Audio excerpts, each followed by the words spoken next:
यहाँ मंच पर हमारे एआईसीसी के इंचार्ज काजी साहब, दिल्ली प्रदेश कांग्रेस कमेटी के अध्यक्ष भाई योगेंद्र यादव जी और एक पूरी फहरिस्त उन लोगों की बैठी है जो न केवल कांग्रेस का नेतृत्व करते हैं, जो इस चुनाव में इस समय मजबूती से हर कोने में दिल्ली में कांग्रेस का परचम लहरा रहे हैं। और इनमें से कई ऐसे भी हैं जिन्होंने जब 15 साल दिल्ली में एक स्वर्णिम वर्ष 15 साल में बनते हुए दिल्ली को देखे थे, तो उसमें बनाने में भी जिन लोगों की बहुत अहम भूमिका रही थी, मैं उन सबका इस मंच पर अभिनंदन करता हूं, स्वागत करता हूं। और यहाँ की जनता को इस सर्दी की रात में जो हजारों की संख्या में आए हैं राहुल जी को सुनने के लिए, आपका इस्तकबाल करता हूं, नमस्कार करता हूं, धन्यवाद करता हूं। पिछले एक महीने से जब से यहाँ चुनाव का बिगुल बजा है, दिल्ली में शायद 10 साल के बाद एक अजीब सी हलचल हम लोगों ने कांग्रेसी होके भी और नागरिक होके भी हमने देखी है। 10 साल पहले यहाँ की जनता ने कुछ मन बनाया था, जो भी कारण रहे होंगे, हम तो हमेशा मानते हैं कि जनता जनार्दन है और कभी कभी किसी राजनीतिक दल, किसी राजनीतिक गुट का अगर जनता से वो संबंध टूट जाए तो कहती है कि अब आप हमारे नेता नहीं हो, कुछ समय के लिए आप विश्राम करो। लेकिन पिछले साल 2 साल से जिसकी आहट हम लोग 2 महीने 3 महीने से सुनने लगे हैं, ये पूरी दिल्ली की जनता आज ये महसूस करने लगी है कि शायद 8-9 साल में जिस तरीके का छल उनके साथ विकास में किया गया, जिस तरीके का धोखा उनको यहां से काम के लिए दिया गया है, ये शायद हिंदुस्तान के इतिहास में कभी पहले नहीं हुआ होगा कि 8-9 साल में एक सरकार ने एक अच्छी बने हुए, सुंदर, भाईचारे के लिए जानते हुए, खूबसूरती के लिए जानी हुई, विकास के लिए जाने हुए शहर को जिस तरीके से सत्यानाश किया है। हम हर कांग्रेसी को आज दिल्ली के हर कोने में उस दिल्ली वासी की उस कराह सुनाई दे रही है, वो आवाज सुनाई दे रही है, वो रोना सुनाई दे रहा है, वो चिल्लाहट सुनाई दे रही है। और इसी से हमको बल मिला है। अपना पिछले 2-3 साल से कांग्रेस को सुनाई पड़ रहा था और इसके लिए मैं जानता हूं, पिछले 3-4 साल से चाहे अनिल चौधरी जी रहे हों, चाहे बीच में कुछ और अध्यक्ष हमारे रहे हों, चाहे योगेंद्र यादव जी रहे हों, हमारे अध्यक्षों ने उस समय भी जब आप लोगों में हमारे बीच में शायद वो संबंध नहीं था, संघर्ष करके आपके बीच में जगह बनाई थी। लेकिन आज जिस तरीके से दिल्ली के कोने कोने में कांग्रेस का कार्यकर्ता जागा है और कांग्रेस का कार्यकर्ता आज उससे भी बल ले रहा है, जब यहाँ की जनता और यहाँ का वोटर कांग्रेस का कार्यकर्ता बन गया है, तो हमें मालूम है कि आज दिल्ली की जनता के बीच में एक ही बात है कि 10 साल पहले की दिल्ली, 10 साल पहले की दिल्ली के बनाने वाले, 10 साल पहले की दिल्ली के बनाने वाले की वो कांग्रेस आज लानी पड़ेगी, क्योंकि इस हिंदुस्तान को वही दिल्ली चाहिए जिस दिल्ली का सपना हम लोगों ने हमेशा से देखा है। और मैं धन्यवाद करता हूं अपने नेतृत्व का, न केवल हम उस दिल्ली के रथ को आगे लेके जा रहे हैं, बल्कि कुछ ऐसे हम नई कल्याणकारी चीजें लेकर आए हैं जिसमें हम आपकी सेवा भी करेंगे, लेकिन आपके आगे का विकास भी करेंगे। अगर एक तरफ हम अपनी बहनों को हर महीने 2,500 का सम्मान देना चाहते हैं, और ये खोखला सम्मान नहीं है, ये वही सम्मान है जो हमने कर्नाटक में भी अपनी बहनों को हर महीने दिया है। अगर हम एक तरफ अपनी बहनों को 2,500 महीने का सम्मान राशि देना चाहते हैं, तो हम ऐसे भी आज दिल्ली लेकर आएंगे जिसमें वो विकास होगा कि आज से 5 या 10 साल बाद उन बहनों की बेटे, उन बहनों की बेटियां जो आज घर में कराई है, नौकरी नहीं मिल रही है, न मोदी की नीति से, न केजरीवाल की नीति से, इस दिल्ली में 5 या 10 साल बाद शायद वो महिलाएं हमसे कहें कि बेटा आज तुम्हारी कांग्रेस ने मेरी बेटी और बेटी को नौकरी और काम दिला दिया है, अब हमें आपकी इस रहम की जरूरत नहीं है, दिल्ली बनाओ, दिल्ली को स्वर्ग बनाओ। अगर आज हमारी कांग्रेस ने इस तरीके की एक विकास की हम नीति लेकर आए हैं कि हर घर को और हर घर में अगर हर साल जरूरत पड़ती है, चाहे 10 रुपए के इलाज की पड़े, चाहे 10 लाख के इलाज की पड़े, कांग्रेस पार्टी की नीति आपके घर पहुंच को आपको 25 लाख तक का इलाज करवाएगी। तो हम खोखला आपके सामने वायदा नहीं कर रहे हैं, ये वो वायदा है जो हमारी सरकार ने राजस्थान में किया था, और ये वायदा है इसलिए क्योंकि हम लोगों ने इस दिल्ली को 19 नए अस्पताल दिए थे, जहां 3 या 4 हजार डॉक्टरों में कराती थी दिल्ली, 10 या 12 हजार डॉक्टर हमने आप लोगों में दिए थे। वही कांग्रेस ये जब नीति आपके सामने लेकर आएगी तो इसके साथ एक और वायदा करता हूं, आज हर दूसरा या तीसरा बच्चा, हर दूसरा या तीसरा बुजुर्ग और हर 5वां या 6वां युवा सिर्फ इसलिए अस्पताल में जाता है क्योंकि यही मोदी की भारतीय जनता पार्टी और यही अरविंद केजरीवाल की दिल्ली ने वो हवा कर दी है, वो जमुना जी का पानी कर दिया है कि यहां एक साधारण आदमी भी बीमार हो जाता है। और आप डर जाएंगे ये बात सुनकर कि यहां की हवा में जो आप सांस लेते हैं, और ये सांस आप एक साधारण जगह नहीं लेते हैं, आप उस हिंदुस्तान की राजधानी में सांस लेते हैं जिस राजधानी की चर्चाएं आज से 10 साल पहले दुनिया में हुआ करते थे। अगर यहाँ की हवा में आप सांस लेंगे तो हर डॉक्टर कहता है कि दिल्ली के हर वासी की 6 से 8 साल जो है सजा उम्र कम हो जाती है। जिस तरीके का जहर इन दोनों की सरकारों ने हमारी हवा में घोटा है, तो न केवल हम आप 25 लाख की गारंटी देंगे, न केवल हम नए अस्पताल बनाएंगे, लेकिन हमको अगर आपका आशीर्वाद मिलता है, ये नेतृत्व वो सामने बैठा है जिसे आप चुन के भेजेंगे, ये वो हवा यहां से 5-6 सेब हाल में करेंगे कि फिर से आपको दिल्ली में हरियाली दिखेगी, फिर से आपको दिल्ली में वो हवा देगी जिसकी सांस लेके आप तंदुरुस्त बन पाएंगे। दिल्ली में हम जो विकास की नैया लाने वाले हैं, यहाँ के हर नागरिक को मैं इस बात का वायदा करता हूं, ये आज की आपकी जरूरत में साथ बैठेगी, लेकिन याद रखिएगा 5 से 10 साल में एक ऐसी दिल्ली हम फिर लाएंगे, यहां का हर व्यक्ति करेगा कि वाह, काश हमने वो 10 साल न खोए होते और यहाँ आने बार पिछले 10 साल भी हमने दिल्ली की सरकार में कांग्रेस को दिए हुए थे, तो आज दिल्ली उन मुकाम पर पहुंचती जो हमारे लिए एक सपना था। मैं बहुत ज्यादा नहीं बोलूंगा, यहाँ की जनता से अपील करना चाहता हूँ, आपने 15 साल हमें आशीर्वाद दिया, आपने 15 साल हमारे विधायकों को आशीर्वाद दिया, उस आशीर्वाद में ये सरकार खरी उतरी आपके सामने।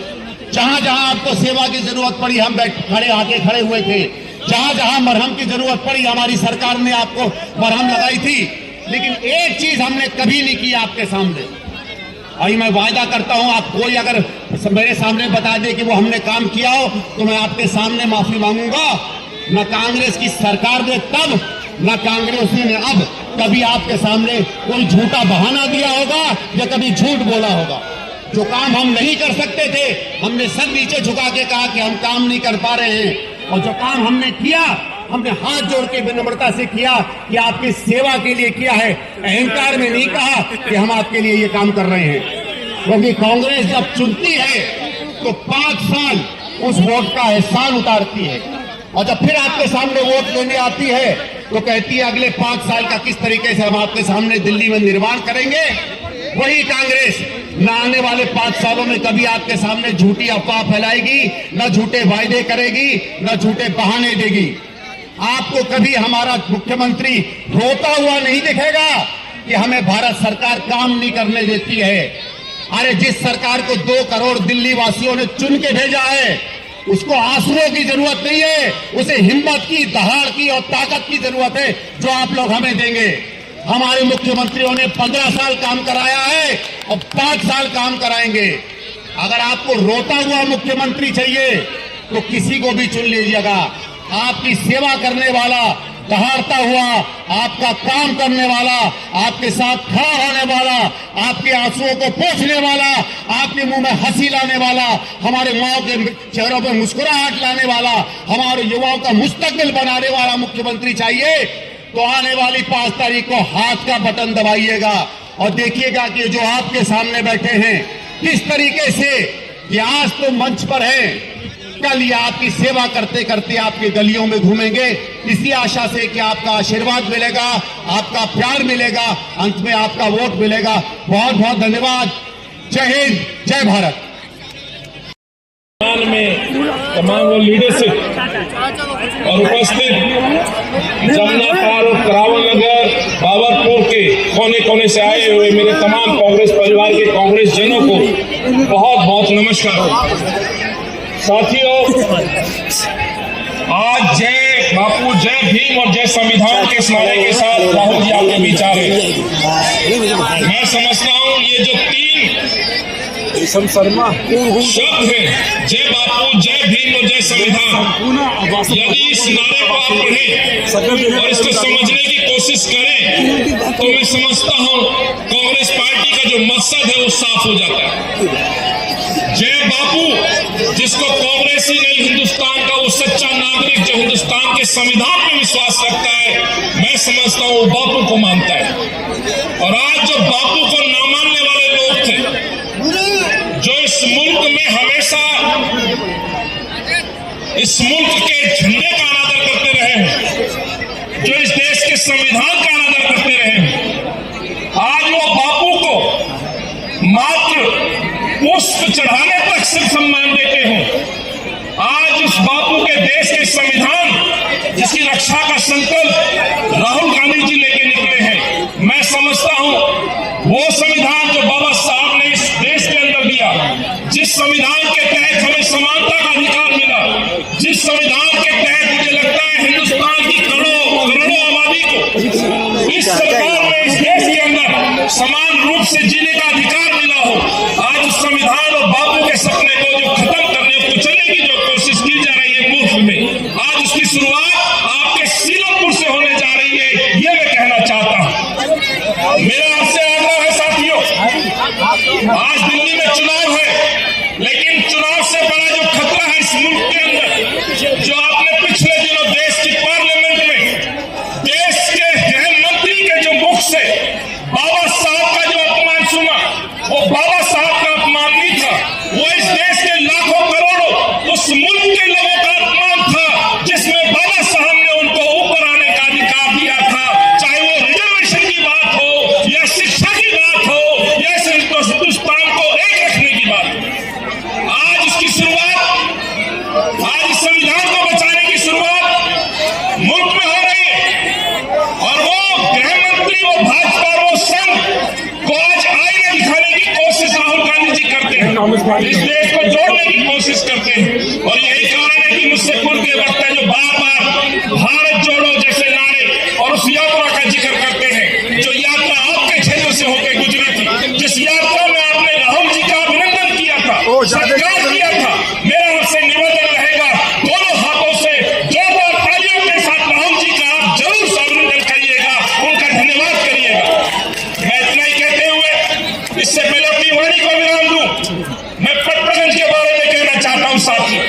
शराब मंत्री का जिक्र हारून यासूफ साहब कर रहे थे, मैं गर्व से कहता हूं आपका ये भाई उस समय प्रदेश अध्यक्ष हुआ करता था, जब कोरोना काल में दिल्ली करा रही थी, परेशान थी, मर रही थी, कब्रिस्तान हो, शमशान घाट हो, वहां लाशों की लंबी लाइनें लगी थी, और ये बेईमान दिल्ली का जो मुख्यमंत्री जो अपने आप को बेटा कहलाने की कोशिश कर रहा है, ये नालायक बेटा भगवान भरोसे दिल्ली को छोड़ करके अपने घर में छुप के बैठने का काम कर रहा है। मैं आपसे आग्रह करना चाहता हूं, एक तरफ छुप के घर में बैठा था और दूसरी तरफ इस दिल्ली को नशे की राजधानी बनाने में काम कर रहा था।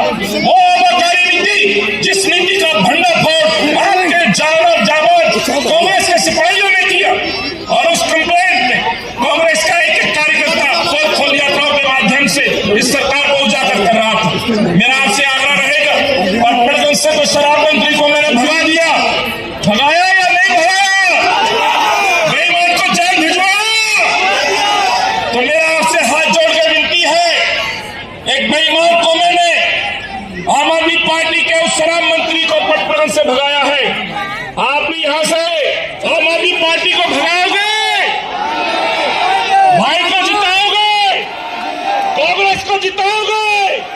मैं आपसे हाथ जोड़ के कर्म प्रार्थना करता हूं साथियों, राहुल गांधी पहली बार इस चुनाव में सीलमपुर से अपनी यात्रा शुरू कर रहे हैं, खाली हाथ मत लगाइएगा, क्योंकि मैं आपको वादे के साथ कहकर जाता हूं, इस मंच से कहकर जा रहा हूं, आम आदमी पार्टी पटनागंज से चुनाव हार चुकी है,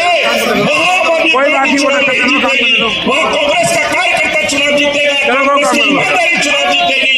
यदि पटनागंज में आम आदमी पार्टी चुनाव हार रही है, तो मैं आपसे विनती करता हूं सीलमपुर में आम आदमी पार्टी को हराइएगा और मेरे भाई हाजी साहब को चुनाव जिताइएगा। अपनी वाणी को विराम देते हुए आप सभी को बहुत बहुत धन्यवाद। जय हिंद, जय कांग्रेस।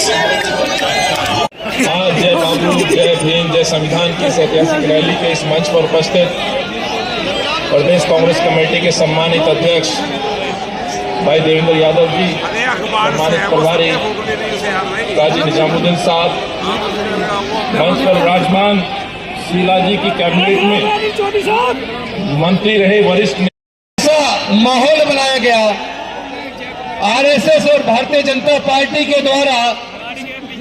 आरएसएस के एक बुजुर्ग व्यक्ति कार्यकर्ता अन्ना हजारे को और अरविंद केजरीवाल को आरएसएस ने रामलीला मैदान में बिठाया और ये भारतीय जनता पार्टी ने आरएसएस के साथ मिलके देश के तमाम मीडिया चैनल को लगा के कांग्रेस को भारत से खत्म करने का एक सपना देखा। और जो सपना देखा वो सपना मीडिया चैनल के माध्यम से लोगों के दिमाग में बिठाया। पूरे देश के लोगों को सपना दिखाया कि हम देश से भ्रष्टाचार खत्म करेंगे, काला धन वापस लाएंगे, हम लोकपाल लेकर आएंगे। और उस सपने के द्वारा उन्होंने षड्यंत्र करके इस देश पे सत्ता हासिल कर ली। लेकिन मैं आज इस मंच के माध्यम से आपसे पूछना चाहता हूं, उसके तुरंत बाद भारत के अंदर भारतीय जनता पार्टी की सरकार बन गई, पूरा मीडिया चैनल उनका, पूरे जांच एजेंसी उनकी, और उसके बाद वो केस कोर्ट में चला तो 2G स्पेक्ट्रम घोटाला, कोल ब्लॉक घोटाला, कॉमनवेल्थ घोटाला, जो एक फर्जी घोटाला नाम दिया गया था, कोर्ट ने तीनों केसों को बाइज्जत बरी कर दिया। मैं पूछना चाहता हूं कि अगर वो घोटाला नहीं हुआ था तो पूरे देश के मीडिया को लगाकर आरएसएस बीजेपी ने षड्यंत्र क्यों किया और उसका रिजल्ट क्या आया? आज ना तो अन्ना हजारे नजर आते, ना अरविंद केजरीवाल, कभी दोनों लोग ना काले धन पे बात करते हैं, ना लोकपाल की बात करते हैं, ना भ्रष्टाचार की बात करते हैं, बल्कि उल्टे खुद वो भ्रष्टाचार के केस में जेल में चले गए। तो मैं आपसे एक बात पूछना चाहता हूं, जो पूरे देश को उन्होंने सपना दिखाया था, पूरे देश को सपना कि हम राजनीति करने नहीं राजनीति बदलने आए हैं, तो मैं आपसे पूछना चाहता हूं, देश की राजनीति वो बदल के कामयाब हुए या खुद आज इतने जबरदस्त भ्रष्टाचारी बन गए, एक ऐसे राजनेता बन गए जो लोगों को सपने बेचते हैं और धोखा देकर उनसे सत्ता हासिल कर लेते हैं। वो कहते थे हमने एजुकेशन में पता नहीं क्या क्या कर दिया, लेकिन मैं आपको बताता हूं एजुकेशन में उन्होंने क्या किया। इस बार 9th क्लास में 1,01,331 बच्चे फेल हुए, 1,01,331 बच्चे 9th में फेल हुए, 51,914 बच्चे 11th में फेल हुए। तो अगर इतना ही अच्छा स्कूल मॉडल बना दिया तो फिर ये 1,01,331 बच्चे 9वीं में क्यों फेल हुए, और साथ ही साथ 51,914 बच्चे 11वीं में क्यों फेल हुए? इसका मतलब प्योर फ्रॉड, यानी झूठ के ऊपर आधारित ये आम आदमी पार्टी की सरकार लोगों को बरगलाने का काम कर रही है। जहां भी जाते हैं लोग कहते हैं जी पानी का बिल आया हुआ है, कहीं 2 लाख, कहीं 3 लाख, कहीं 1.5 लाख, कहीं 50,000। नंदा नगरी जाओ, सुंदर नगरी जाओ, अंबेडकर नगर जाओ, जहांगीरपुरी जाओ, मंगोलपुरी जाओ, सुल्तानपुरी जाओ या गाँव में जाओ, कहते हैं मैं सारे माफ करूंगा। मैं आपसे पूछ रहा हूं कि ये माफ की योजना तो 2 साल पहले बनाई थी, सत्ता तो 2 साल से आप ही की है।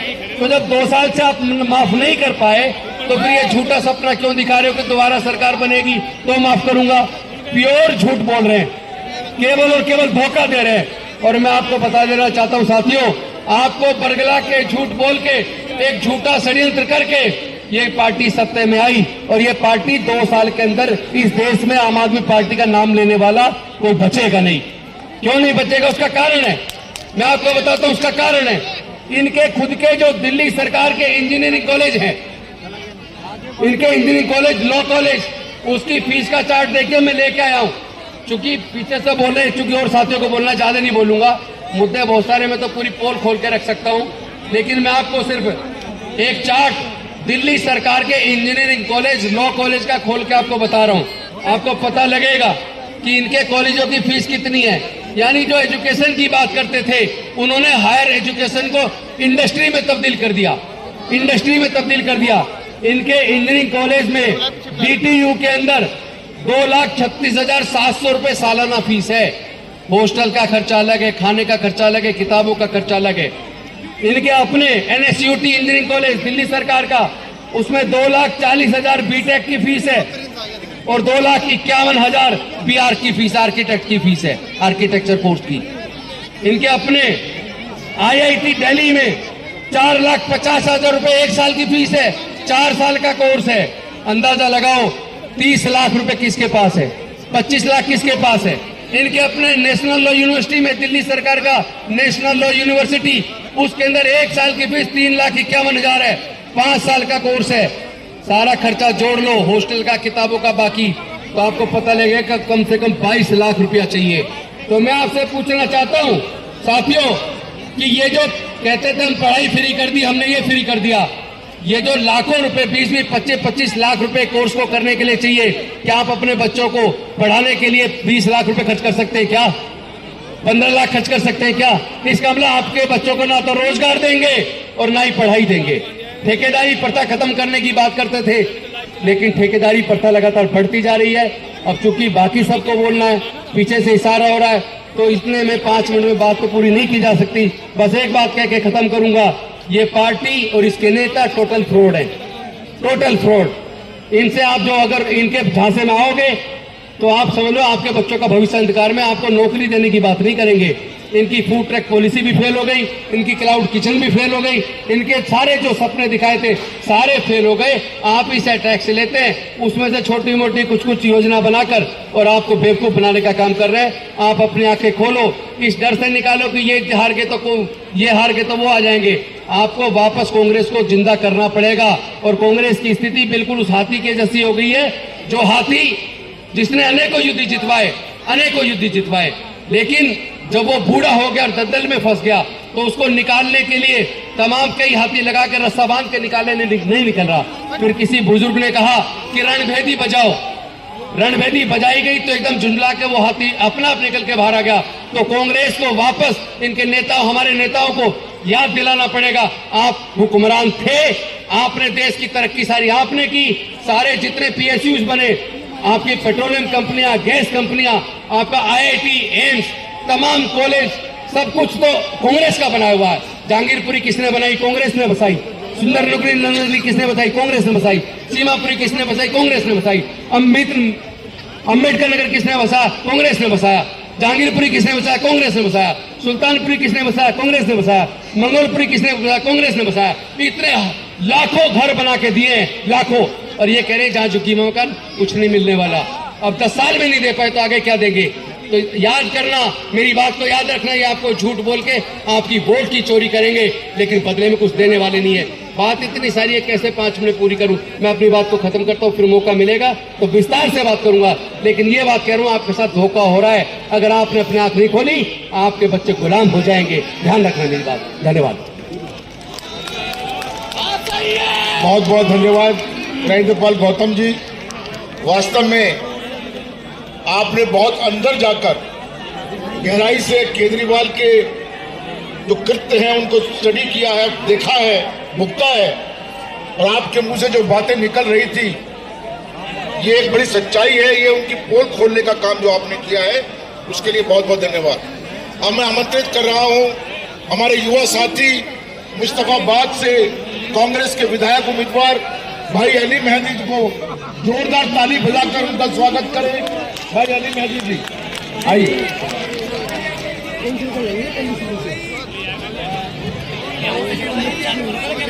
मंच पर उपस्थित आदरणीय दिल्ली प्रदेश कांग्रेस कमेटी के बहुत ही जुझारू अध्यक्ष बड़े भाई देवेंद्र यादव जी, हमारे AICC के दिल्ली के इंचार्ज, मंगलौर से MLA बड़े भाई काजी निजामुद्दीन साहब, दानिश अबरार साहब, डैनी भाई, और मंच पर उपस्थित सभी हमारे सम्मानित नेतागण, और मेरे सामने ये जो हुजूम बैठा है, ये जो राहुल गांधी की दीवानगी में ये जो हुजूम बैठा है, आप सभी को मेरा नमस्कार, अस्सलाम वालेकुम।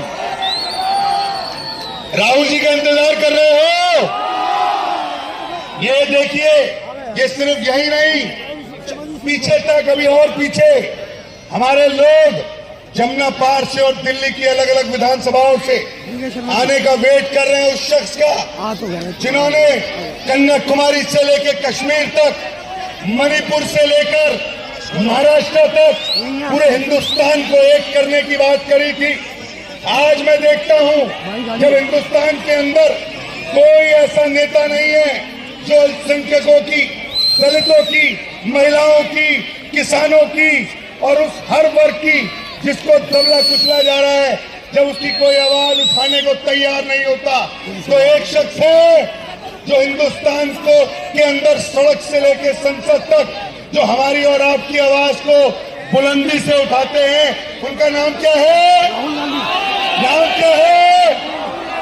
मुझे फख्र है कि मेरे नेता राहुल गांधी हैं जो पूरे हिंदुस्तान को एक करने की बात कर रहे हैं। देखिए, देवेंद्र यादव जी की अध्यक्षता में दिल्ली के अंदर हम सब लोग बहुत ही मजबूती के साथ अपने अपने इलाकों के अंदर काम कर रहे हैं।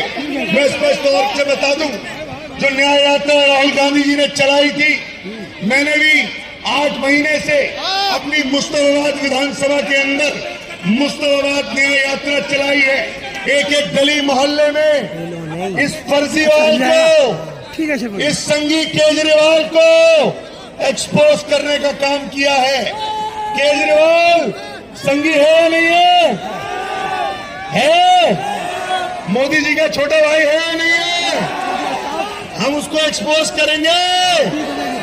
तो सुन लो, सीलमपुर के इस ऐतिहासिक सड़क से मैं ये बात अरविंद केजरीवाल जी आपको कहना चाहता हूं कि आपका बोरिया बिस्तरा इस बार बनना तय है।